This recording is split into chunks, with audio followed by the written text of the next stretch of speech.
Hey everyone, welcome to our channel JK study icon. I hope आप सब अच्छे होंगे। इंडियन पॉलिटी में हम लोग फंडामेंटल राइट डिस्कस कर रहे हैं। फंडामेंटल राइट हमारे part third of the Indian constitution में एनश्राइंड हैं और 12 से 35 आर्टिकल इसमें इंक्लूडेड हैं। और आज हम लोग डिस्कस करेंगे article 12 and article 13।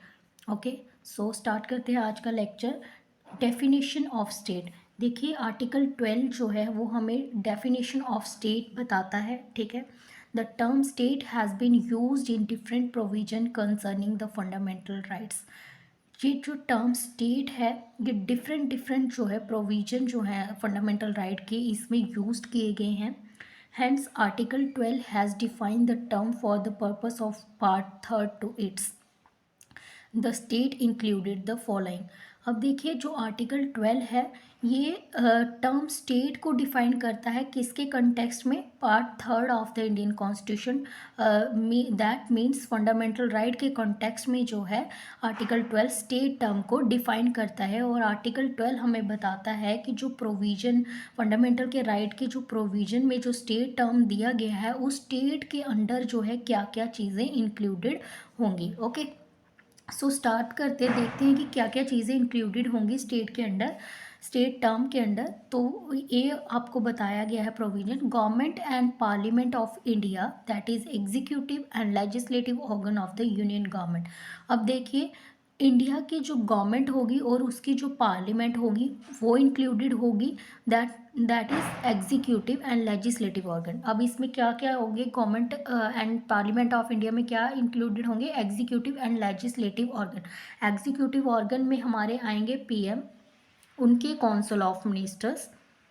Council of ministers जो है ये डिफरेंट डिफरेंट मिनिस्ट्री को कंबाइन करके जो है इनको कंबाइनली क्या बोला जाता है, काउंसिल ऑफ मिनिस्टर्स बोला जाता है। जो डिफरेंट डिफरेंट फील्ड में जो है उनको डिफरेंट डिफरेंट पोर्टफोलियोज मिनिस्ट्रीज जो है एलोकेट की गई होती हैं और उस मिनिस्ट्री के अंडर वो काम करते हैं।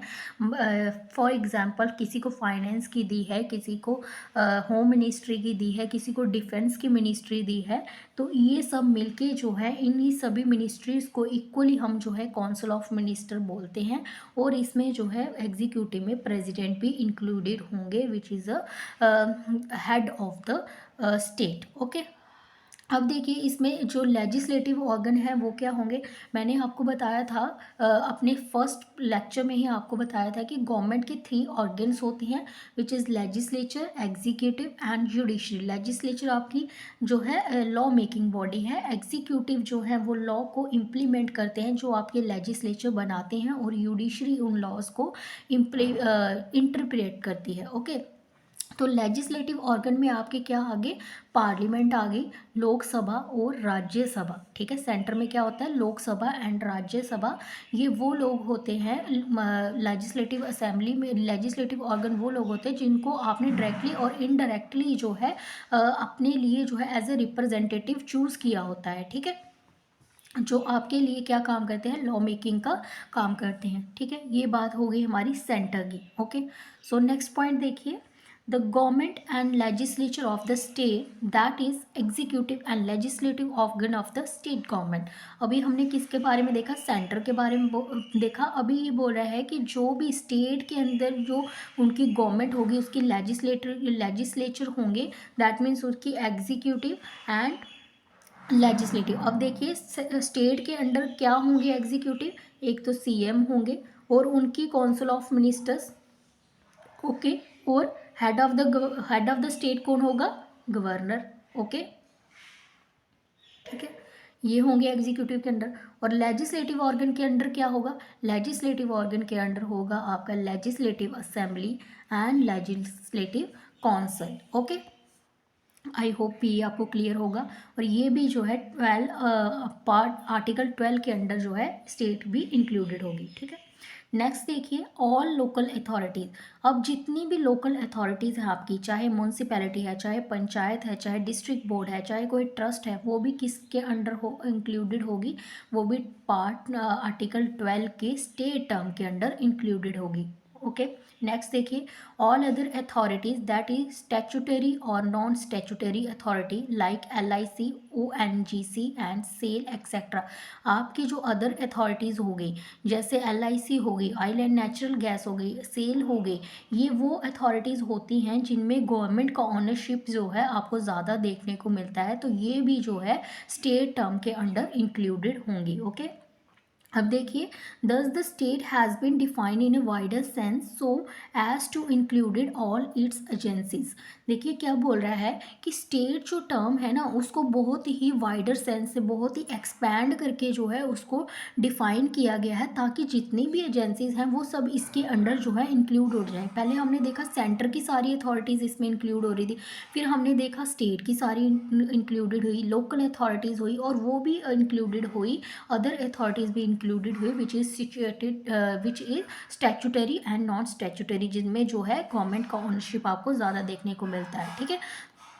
अब आगे देखिए, it is the action of these agencies that can be challenge in the court as violating the fundamental right.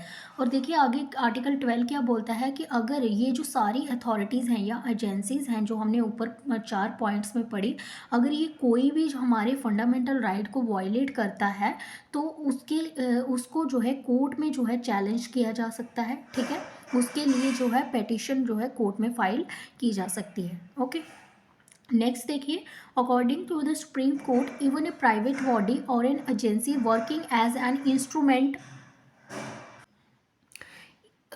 according to the Supreme Court, even a private body or an agency working as an instrument of the state fall within the meaning of the state under Article 12। अब देखिए supreme court ने क्या कहा कि ठीक है, जो आपने लोकल अथॉरिटीज़ होगी, अदर अथॉरिटीज़ होगी, स्टेट होगी, सेंट्रल गवर्नमेंट की अथॉरिटीज़ होगी, ठीक है, इन सबको इन सबको तो इंक्लूड करना ही है स्टेट की टर्म में, लेकिन जो अदर प्राइवेट बॉडी होगी जहाँ कोई एजेंसी वर्क कर रही है as an instrument of state के इंस्ट्रूमेंट की तरह जो वर्क कर रही है, उसको भी जो है आर्टिकल 12 के अंडर जो है स्टेट मीनिंग में इंक्लूड किया जाएगा। अब ये प्राइवेट बॉडी क्या होगी, फॉर एग्ज़ाम्पल अभी कोई प्रोजेक्ट जो है इंडिया जो है कोई प्रोजेक्ट जो है लॉन्च करती है, कोई प्रोजेक्ट कर रही है for the development of the country.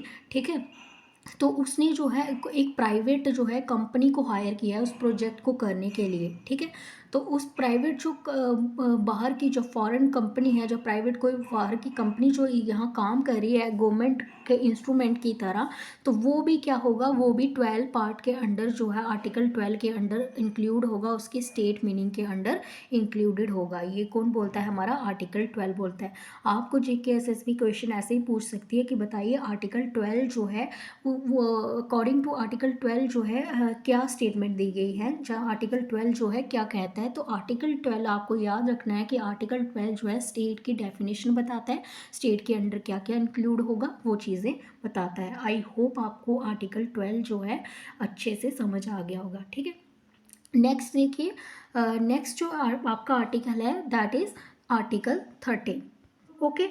Article 13 जो है वो क्या कहते हैं, law inconsistent with fundamental right. ठीक है। कोई भी लॉ जो फंडामेंटल राइट के लिए आगे जो है इनकंसिस्टेंट है उसको वायलेट करता है, ये उसके बारे में बताता है। ठीक है। अब देखिए article 13 declares that all law that are inconsistent with or in derogation of any of the fundamental rights shall be void। ठीक है। आर्टिकल 13 क्या बोलता है कि अगर कोई भी लॉ, ठीक है, कोई भी लॉ अगर क्या कर रहा है हमारे फंडामेंटल राइट्स को जो है वायलेट कर रहा है, उसके साथ इनकंसिस्टेंट है, जहाँ उसको डेरोगेट कर रहा है, ठीक है, किसी तरह से उसको फंडामेंटल राइट को चैलेंज कर रहा है, तो उसको क्या किया जाएगा, उस लॉ को जो है वाइड किया जाएगा, उसको नलिफाइड किया जाएगा। ठीक है। ये कौन बोलता है, आर्टिकल आपका 13 बोलता है कि अगर कोई भी लॉ जो है वो कॉन्ट्राडिक्ट करता है फंडामेंटल राइट्स के साथ। ठीक है। In other word it expressively provide for the doctrine of review. ठीक है। अब देखिए जुडिशियल रिव्यू क्या होता है। जुडिशियल रिव्यू देखिए एक ऐसी पावर जो है आपकी जुडिशरी को, आपके सुप्रीम कोर्ट को दी गई है कि कोई भी लॉ जो बनाया जा रहा है वो उसको अच्छे से उसका रिव्यू करे, उसको जो है जो भी एग्जीक्यूटिव और लेजिस्लेटिव जो भी एक्शन ले रहे हैं उसको अच्छे से इंटरप्रेट करे, देखे कि क्या ये कहीं हमारे फंडामेंटल राइट को जो है वायलेट तो नहीं कर रहा, ये फंडामेंटल राइट को जो है कॉन्ट्राडिक्ट तो नहीं कर रहा है, उसको जो है इनकन्सिस्टेंट तो नहीं कर रहा है। तो जुडिशियल रिव्यू का मतलब होता है कि सुप्रीम कोर्ट के पास ऐसी पावर होना जिससे वो है हमारे जो फंडामेंटल राइट्स हैं उनको जो है देख सके कि कहीं पे भी इसका वायलेशन ना हो। ठीक है, this power has the supreme court article 32। अब देखिए हमारे फंडामेंटल राइट, मैंने आपको पढ़ाया था कि ओरिजिनली जो फंडामेंटल राइट्स जो हैं लाए गए हमारे कॉन्स्टिट्यूशन में, कॉन्स्टिट्यूशन फ्रेमवर्क के द्वारा, तो उस वक्त हमारे ओरिजिनली 7 फंडामेंटल राइट्स थे। ठीक है, बाद में जो है राइट टू प्रॉपर्टी आपका इसमें से डिलीट कर दिया गया और उसको जो है part 12 of the Indian constitution under article 300A में जो है इंक्लूड कर दिया गया था। और पार्ट कौन सा था आपका? पार्ट आपका था 12। ओके, ठीक है। अब देखिए इसमें जो है लास्ट में आपका एक राइट आता है, right to constitutional remedy, right to constitutional remedy, जिसके अंडर जो है 5 रिट्स आपकी आती हैं। ये डील करता है आर्टिकल 32 के साथ। ओके, आर्टिकल 32 के साथ। तो सुप्रीम कोर्ट जो है ये जुडिशियल रिव्यू की पावर जो है सुप्रीम कोर्ट को अंडर आर्टिकल 32 से दी गई है और हाई कोर्ट को आर्टिकल 226 के अंडर जो है जुडिशियल रिव्यू की पावर दी गई है। That can be declared a law unconstitutionally and invalid on the ground of any of the fundamental right. जिसमें जो है अगर कोई लॉ जो एग्जीक्यूटिव ने बनाया है, जो लेजिस्लेचर्स ने लाया है, वो अगर वो हमारे फंडामेंटल राइट्स को वायलेट कर रहा है तो सुप्रीम कोर्ट के पास अंडर आर्टिकल 32 और हाई कोर्ट के पास अंडर आर्टिकल 226 पावर है कि वो उस लॉ को जो है अनकॉन्स्टिट्यूशनली इनवैलिड जो है वो डिक्लेयर कर सकता है, उसको वॉइड कर सकता है, उसको नलिफाइड कर सकता है। अब देखिए कुछ मैं इम्पॉर्टेंट, आपको इतना ही याद रखना है लेकिन इसके रिलेटेड मैं आपको कुछ इम्पॉर्टेंट जो है इन्फॉर्मेशन दे देती हूँ। देखिए अब लॉ की बात कर रहा है ना, तो लॉ जो है सिर्फ एग्जीक्यूटिव और लेजिस्लेचर ही तो नहीं ला सकते हैं ना। अब देखिए इस लॉ के अंडर जो है क्या क्या इंक्लूड होगा। जैसे परमानेंट लॉ जो बनाती है हमारी पार्लियामेंट और स्टेट लेजिस्लेचर, जो भी लॉ कौन बना रहा है? पार्लियामेंट या फिर स्टेट लेजिस्लेचर। ठीक है, स्टेट लेजिस्लेचर्स भी तो कुछ लॉज बनाते हैं ना। स्टेट लेजिस्लेचर या फिर पार्लियामेंट जो लॉ बना रहे हैं, परमानेंट लॉ बना रहे हैं, अगर ये भी हमारे फंडामेंटल राइट्स को वायलेट करते हैं तो इनको भी जो है क्या किया जाएगा, इनको भी जो है वॉइड कर दिया जा सकता है। ठीक है, अब और कौन से लॉ हो गए? जैसे टेम्परेरी लॉ बनाए जाते हैं। ठीक है, टेम्परेरी लॉ कौन से लॉ के? ऑर्डिनेंस कौन लाता है? ऑर्डिनेंस कौन लाता है? ऑर्डिनेंस लॉज कौन लाता है? ये लाते हैं हमारे प्रेसिडेंट कब लाते हैं ये ऑर्डिनेंस पावर? प्रेसिडेंट कब यूज़ करता है? जब हमारी जो पार्लियामेंट है वो सेशन में नहीं होती है। अगर कोई प्रेसिडेंट ने ऑर्डिनेंस लाया है, अगर वो भी हमारे फंडामेंटल राइट्स को जो है वायलेट कर रहा है तो उसको भी क्या किया जाएगा? उसको भी जो है अनकॉन्स्टिट्यूशनली और इनवैलिड जो है सुप्रीम कोर्ट या हाई कोर्ट जो है डिक्लेयर कर सकती है। ओके, नेक्स्ट देखिए, अब उसके साथ साथ देखिए कुछ और भी ठीक है, अब उसके साथ साथ देखिए कुछ लॉ जो है सिर्फ लेजिस्लेचर एग्जीक्यूटिव या ऑर्डिनेंस ला ही नहीं जा सकते। कई बार क्या होता है, कुछ हायर अथॉरिटी, हायर लेवल पे, हायर डिपार्टमेंटल लेवल पे भी जो है कुछ मिनिस्ट्रीज होती हैं जिनको जो है, जैसे चेयरमैन की मिनिस्ट्रीज हो गई, जहाँ पे चेयरमैन हो गए, उनको भी डिसीजन मेकिंग की पूरी जो है पावर दी गई होती है। तो वो भी अगर कोई ऐसा लॉ जो ऐसी कोई पॉलिसी लाते हैं जिससे जो हमारा फंडामेंटल राइट जो है वायलेट हो रहा है, तो उसको भी क्या है, उसको भी जो है अनकॉन्स्टिट्यूशनली जहाँ वाइड किया जा सकता है। अब उसके साथ देखिए और कौन से होंगे, जैसे जैसे आपके आगे, जैसे मान लीजिए आपके आगे नॉन लेजिस्लेटिव सोर्स लॉ हो गए। ठीक है, नॉन लेजिस्लेटिव सोर्स लॉ कौन से हो गए? नॉन लेजिस्लेटिव सोर्स लॉ आपके कैसे हो गए? जैसे देखिए समय के साथ साथ जो है आपका कोई जैसे आपके जुडिशरी जो है टाइम के साथ साथ वो क्या कहती है, कुछ जजमेंट देती है ना, कुछ केस के रिलेटेड कोई जजमेंट देती है, बाद में जो है वही आपका क्या बन जाता है, एक लॉ की तरह वो बन जाता है। ठीक है, अगर कोई ऐसी जजमेंट जो सुप्रीम कोर्ट के द्वारा दी गई है, जहाँ कोई ऐसी जो हमारे कस्टम्स हो गए, जो हम लोग यूज़ करते थे, जो हमारी ट्रेडिशनल कस्टम हो गए, अगर वो ऐसे कोई हमारे जो फंडामेंटल राइट्स हैं, हमारे कस्टम या कोई जजमेंट जुडिशरी की, ठीक है, अगर ये भी हमारे फंडामेंटल राइट्स को जो है वायलेट करते हैं, तो क्या होगा, इसको भी जो है अवॉइड किया जा सके, इसको भी जो है अवॉइड किया जा सकता है, इसको भी जो है नलिफाइड किया जा सकता है। ओके, यहाँ तक समझ आया। अब देखिए, आपको इतना तो समझ आ गया होगा कि आर्टिकल 13 जो है ये पूरी तरह से जो है डिक्लेयर करता है कि अगर किसी भी तरह का कोई भी लॉ जो लाया जा रहा है, इन लेजिस्लेटिव हो गया, ऑर्डिनेंस हो गया, या लोकल, या फिर आपकी कोई डिपार्टमेंटल लेवल पे कोई लॉ बनाया जा रहा है, या फिर कोई नॉन लेजिस्लेटिव सो जैसी जुडिशरी कोई आपकी क्या बोलते हैं उसको, कोई जजमेंट दे रही है, तो उसके रिलेटेड, या कोई ट्रेडिशनल कस्टम हमारा ऐसे जो चलता आ रहा है जो हमारे फंडामेंटल राइट को वायलेट करता है, तो ये आर्टिकल 13 पूरी पावर देता है कि उसको जो है सुप्रीम कोर्ट या हाई कोर्ट जो है उसको पूरी तरह से नलिफाइड कर सकती है, उसको अनकॉन्स्टिट्यूशनली और इनवैलिड जो है डिक्लेयर कर सकती है। ठीक है, अब देखिए क्या होता है। अब देखिए और फिर गवर्नमेंट ने क्या बोला है, गवर्नमेंट बोलती थी, गवर्नमेंट ने बोला कि क्या हुआ कि जो अमेंडमेंट लाई जाती है ना हमारे कॉन्स्टिट्यूशन में, कॉन्स्टिट्यूशन अमेंडमेंट जो लाई जाती हैं, तो गवर्नमेंट ने कहा कि जो भी कॉन्स्टिट्यूशन अमेंडमेंट है, कॉन्स्टिट्यूशन अमेंडमेंट, ठीक है, कॉन्स्टिट्यूशन अमेंडमेंट जो है वो क्या होगी, आर्टिकल इसके अंडर नहीं आएगी, आर्टिकल 13 के अंडर जो है वो इंक्लूडेड नहीं होंगी। ठीक है, गवर्नमेंट ने बोला कि जो है आर्टिकल 13 के अंडर जो है कॉन्स्टिट्यूशन अमेंडमेंट जो लाई जाती हैं वो इंक्लूडेड नहीं होगी। बट ऐसा हुआ कि सुप्रीम कोर्ट ने अपनी एक जजमेंट में बोला, जब केशव भारती नंदा केस हुआ वर्सेस इंडियन यूनियन, ठीक है, उस केस में ये केस कब हुआ था, केशव, 2 मिनट मैं लिख देती हूँ, केशवानंदा भारती केस, ठीक है, Bharati case versus Indian union.